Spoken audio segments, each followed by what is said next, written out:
I'm in America. Mm. I'm doing my PhD, and I wanted to write about the Khilafah. Mm. So on my PhD, I wanted to do Khilafah, something about the Khilafah. I don't know what in my mind at the time, but I'm doing Khilafah. So what happened is, I took this class with an Orientalist. May Allah Ta'ala grant her Hidayah, one of the nicest people that I knew in America. Her name is Dr. Suzanne Stetkevich, one of the greatest scholars of Arabic literature in the world. Not in America. She's in Arabic. She knows Arabic really well, with the qawaid really well. She memorizes poetry. She is a scholar, and I can say that with tremendous amount of reverence and respect to her. As a human being, she's a great human being. We have a personal relationship that was really good. I ask Allah to grant her hidayah because she has a beautiful heart. Allahumma ameen. Whatever she is, she's in Georgetown right now. And Suzanne, Dr. Stetkevich told me, why don't you take this class with me? Because I came to the program to do Islamic studies, and there wasn't many people to do Islamic studies. And she's like, why don't you take this class with me? What was the class? The class was on the burda of the Prophet sallallahu alaihi wasallam. I took the class, one of the best class I've taken on the burda. Honestly, she was great. She was writing her book. By the end of that class, she told me, I'm talking to her like, what am I going to write about? So I remembered those letters that I'm still reading, and I said, do you know that this is what she said, you know what?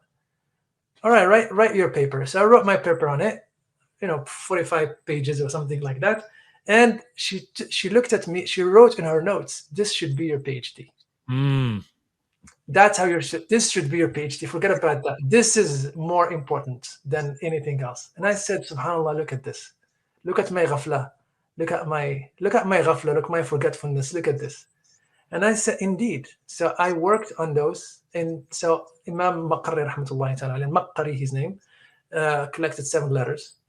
I ended up collecting from the books of biographies and the book of literature and the book of salawat upon the Prophet sallallahu alaihi wasallam, another 8 letters, 7 other letters that span from almost 7 centuries of this tradition for 7 centuries. It started around the 4th century AH, and then the last one that I found was in the 18th century. So so from the 4th until the 18th, for late 4th or 5th until the 18th century, we're talking about 12 centuries of. And so, what is those letters? People send to the letters to the Prophet ﷺ all the time, and so, but these are not your typical letters. These are extremely eloquently. That's one thing. The people, it's the work of scholars.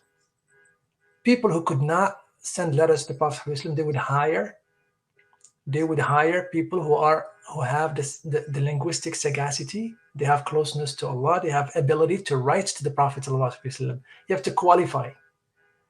And people who could not, some of the letters that I found was a Sayrafi, was a man who was a money changer, money changer, who was paralyzed.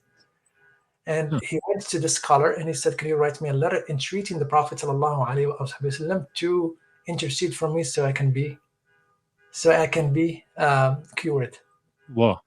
And the story says, Allahumma salli ala Sayyidina Muhammad. This is Dakhira ibn Bassam says, when the letter was read to the Prophet ﷺ, the man felt much better and was cured.